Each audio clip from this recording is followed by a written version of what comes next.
नमस्कार मंडळी, मी श्रावणी विलास लकेश्री तुमचं मराठी वाहिनीमध्ये खूप खूप मनापासून स्वागत करते. माझ्यासोबत आता खानदेशचे किंग आहेत आणि त्यांचाच मला पर्सनली शर्ट खूप आवडले, कारण ते तुम्हीच बघा कसं डिझाईन केलेलं आहे.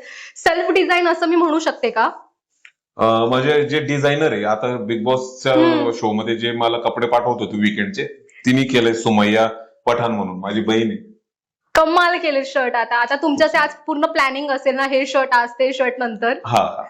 ओके, बिग बॉस मधून बाहेर आल्यावरती तुम्हाला कसं वाटलं? कारण आपण इमॅजिन नाही करत की आपण आज जाऊ, पण स्टील तुम्ही आलात आणि त्यानंतर एक कसं नाही, आपण असतो तिकडे तर काहीतरी वेगळं केलं असतं, तर तुम्ही ते काय वेगळं केलं असतं या आठवड्यामध्ये?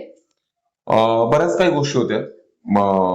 आणि आज काल नॉमिनेशन झालं असतं समजा, जे पण काही त्या बऱ्याच काही मुद्द्यांवर मी विचार करून ठेवला होता की कोणाकोणाचं नॉमिनेशन आपण करणार आहे, आणि निकष आल्यानंतर त्या निकषानुसार मग अजून त्या गोष्टीवर प्लॅन केलं असतं. लास्ट वीक मध्ये जेव्हा तुमचं नॉमिनेशन झालं होतं आणि तुम्ही दारामधून बाहेर आला होता आणि पुन्हा आत यायचं होतं, त्यावेळेला सागर दादा तुम्हाला भेटले नव्हते, तर तुमचं बोलणं झालं होतं का ते की तुम्ही असं माझ्याशी का वागलात? त्यांना अपेक्षित नव्हतं. आम्ही तिघ आहे हे त्यांना अपेक्षित नव्हतं. त्यांना वाईट की अरे या तिघांमधून कोणीतरी जाणार आहे, आणि आमचं कनेक्शन चांगलं होतं, त्याच्यामुळे ते येतं, अरे या ना यार भेटून तर घ्या. आता काल मी आलो, कसे पळत आले. हो, हा फरक.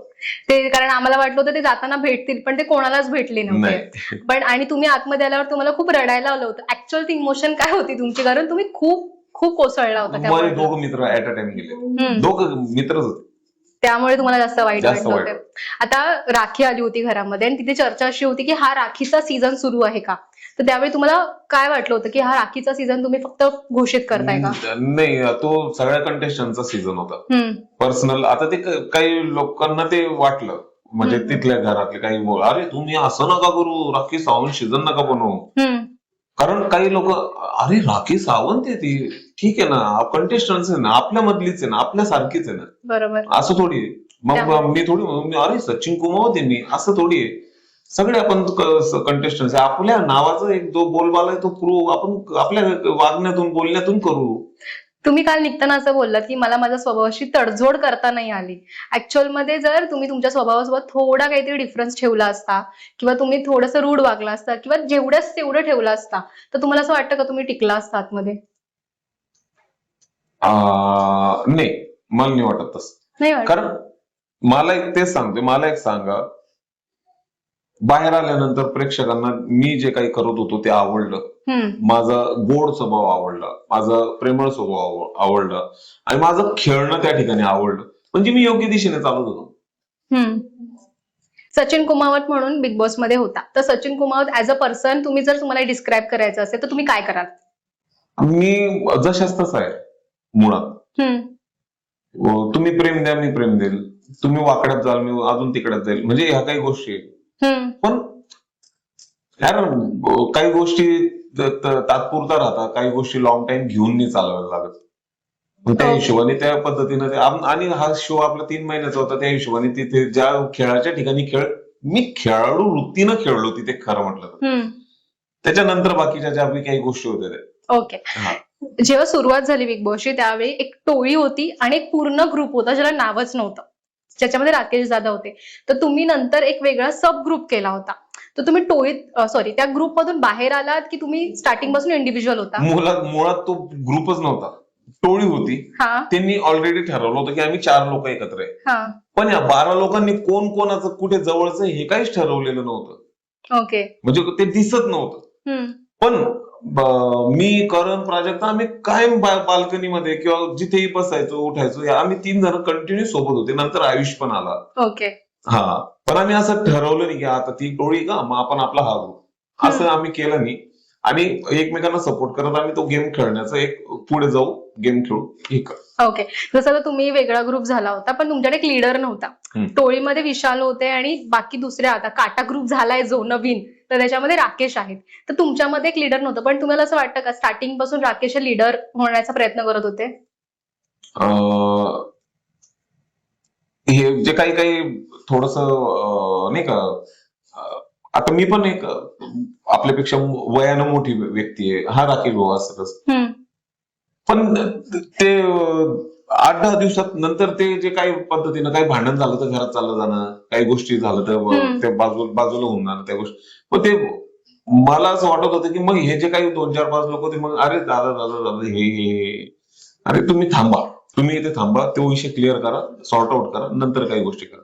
पण मला नाही वाटलं तसं की ते त्या पद्धतीनं किंवा मी लीडर म्हणून ह्या काही गोष्टी करतो. आणि ते त्यांना ते वाटत असेल तर मला नाही माहिती, पण आम्ही पण त्या दृष्टीनं त्यांच्याकडे पाहत नव्हतो. पहिल्यापासूनच बघितलं नाही. जर आता तुम्ही कॅप्टन झाला असता तर ते आता म्हणत होते की जर कॅप्टन जो होईल त्याला मला बघायचं की तो कसा वावरतोय घरामध्ये, किंवा जर कोणी अगेन्स्ट गेलं तर कसा वावरतोय. तुम्ही काय केलं असं जर तुम्ही कॅप्टन झाला असता तर? पहिला मुद्दा, माझ्या सगळ्या तिथल्या गोष्टी करून जे मी प्रत्येकाच्या कॅप्टन्सीमध्ये इमानदारीनं मी घरात राहिलो, इमानदारीनं सगळ्या गोष्टी केल्या, मी त्रास नाही दिला कोणाला कोणत्या गोष्टीमध्ये. तीच अपेक्षा मला सगळ्यांकडून होती आणि कोणी त्रासच दिला नसता, सिरियसली कोणी त्रास दिला नसता, की कोणी न खर्च खर्पण केलं नसतं, मी हे करणार नाही मी ते करणार नाही, असं झालंच नसतं. पण जर ऑन टाइम चेंज झालं असतं तर काय झालं असतं? मला तरी आज तेच सांगेल की चेंज झाला असता तर मग मी त्याच्यावर काय निर्णय घ्यायचा होता तो घेतला असता, त्या सिच्युएशनला अनुसरून, की तो काय कोणत्या सिच्युएशनला काही गोष्टी करतो तेव्हा अनुसरून. पण मला 100% हे वाटत होतं की कोणी त्या माझ्या विरोधात जाणार नाही त्या ठिकाणी, कॅप्टन ऍज अ कॅप्टन्सी म्हणून. असे तर बरेच गेमच्या विरोधात होते, पण कॅप्टन्सीच्या याच्यात. ओके. अनुश्री पण जाताना खूप रडली होती. तुम्ही जेव्हा घराबाहेर निघालात, तुम्हाला अपेक्षित होतं का की तिला वाईट वाटेल? एवढं वाईट वाटेल ते मला पण अपेक्षित नव्हतं, पण तिने एवढ्या 8 दिवसामध्ये मला जवळून पाहिलं. अच्छा. हा, घरात जरी होतो आम्ही पण जास्त बसणं उठणं नव्हतं आमचं. पण 8 दिवसामध्ये ना तिने जास्त जवळून पाहिलं. मला ती नेहमी म्हणायची, मी तुला टॉप मध्ये पाहते ना दादा, मला इथपर्यंत ती बोलायची. नंतर मागच्या याला तर ती मला बोलायची, तू नाही जाणार, तू जाणारच नाही, शक्यच नाही. आणि मी खरंच गेलो नाही. मग मी तिला का तुला वाटलं, अरे मी बघते तुझ्यात, तू इथे गेम कसा खेळतोय, काय खेळतोय, तू आता काही दिवसात खूप स्ट्रॉंग झालाय हे मला दिसतंय ह्याचं. मग त्याच्यात आमचं थोडंसं बोलणं बस ते एक, तिला ते काही गोष्टी वाटल्या आणि 8 दिवसात तिने बऱ्यापैकी मला ओळखलं म्हणून ती खूप जास्त रडली. ती डायरेक्ट मिठी मारली तिने तुम्हाला. तुम्ही आता लास्ट वीक मध्ये जेव्हा नॉमिनेशनची वेळ होती, ऑलमोस्ट सगळ्यांनी तुम्हाला नॉमिनेट केलं की तुम्ही दिसत नाहीये घरामध्ये, पण तुमचं काय मत होतं की मी माझं कॉन्ट्रीब्युशन देतोय किंवा मी दिसतोय तरी तुम्ही मला नॉमिनेट करताय, असं तुम्हाला कधी वाटलं होतं का लास्ट वीक मध्ये? हा, ते काय झालं माहिती का, टाटा ग्रुप कोणाला नॉमिनेशन करायचंय, सचिन गुमावत, प्राजक्ता शुक्ला, मग ते 3 लोक होते. तन्वी मला करणार नव्हती. अच्छा. मग प्रभू, दीपालीताई आणि राकेश बापट, तिघांनी आपल्या प्राजक्ताला पण आणि मला असे केले. ओके. ते 3 म्हणजे तुम्ही टार्गेटच होता, तुम्ही आणि प्राजक्ता. आणि टोळीचं टार्गेट ओके, काटा ग्रुप. आमचंही टार्गेट तोच होता. अच्छा.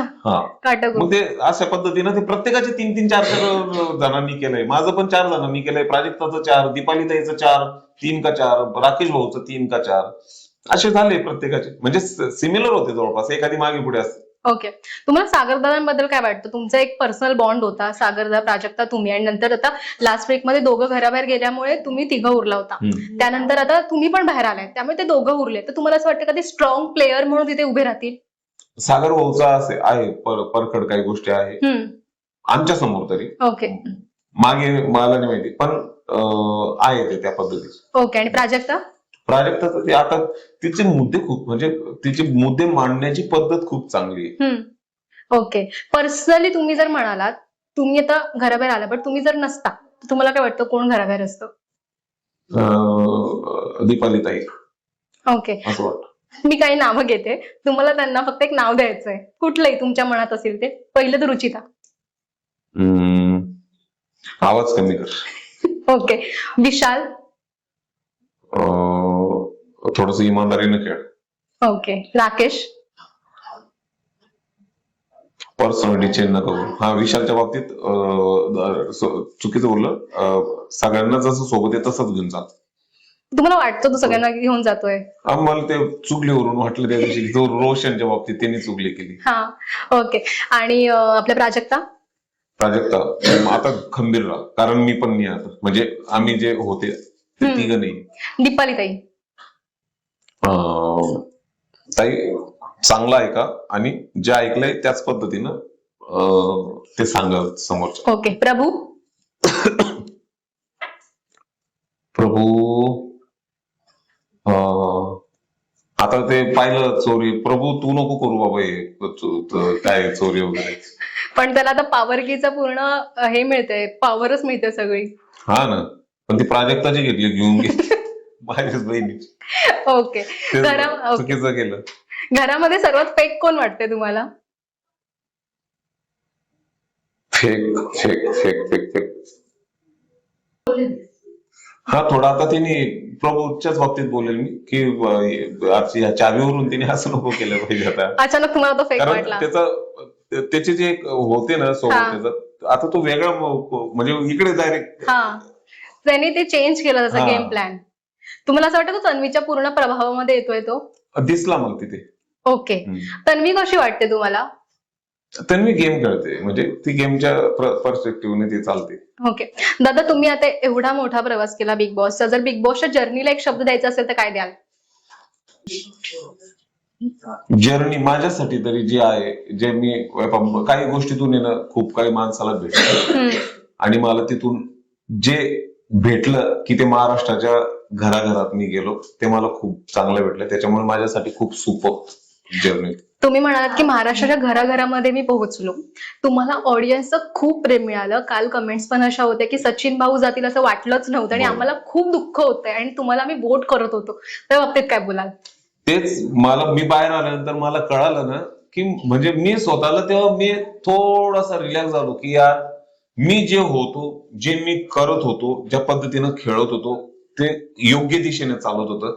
कारण एवढं मायबाप प्रेक्षकांनी त्या गोष्टीला एक चांगल्या पर्स्पेक्टिव्हने पाहिलं की मी जे करतोय ते चांगलं आहे. म्हणजे त्यांनी मला सगळ्या बाबतीमध्ये प्रेम दिलं, आशीर्वाद दिला, वोटिंग केलं, माझा प्रचार केला, वोटिंग करा म्हणून, या सगळ्या गोष्टी. आणि ज्या भरभरून कमेंट्स केल्या, त्यांचं मत व्यक्त केलं त्यांनी, तर मी खरंच खूप भारावलो, इतका भारावलो की मी त्या कमेंट्स वाचायचो, काही काही मला डोळ्यात पाणी यायचं यार, की किती प्रेम, किती हे प्रेम.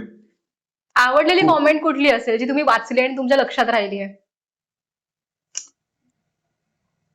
खूप आहे अशा, म्हणजे की ज्या बिग बॉस कडे लोकांचा पाहण्याचा दृष्टिकोन आता, म्हणजे परफेक्ट नाही सांगू शकत, पण एक बोलण्याचा एक, किंवा की बिग बॉस हे भांडण करण्याचंच घर आहे, किंवा तिथे वादच चालतात किंवा हे चालतात. पण आम्ही पाहिलेलं सचिन कुमार की त्या ठिकाणी माणुसकीनं वागणारा आणि सगळ्यांचं मन जिंकणारा, हे आम्हाला काहीतरी खूप ह्या वर्षी वेगळं पाहायला भेटलं, असं काहीतरी ती कमेंट्स होती. ओके. आता तुम्हीच म्हणालात की जो खरा आहे तो मी दिसलो, पण तुम्हाला असं वाटतं की फेक वागूनच तिकडे राहता येतं? नाही, मला नाही वाटत त्या गोष्टी. हे प्रेम जे कमवलं मी, ते खरं राहूनच कमवलं ना. ओके. बिग बॉसच्या आतमध्ये येण्याआधी तुमचं ऍक्च्युअल जर्नी काय होती ती?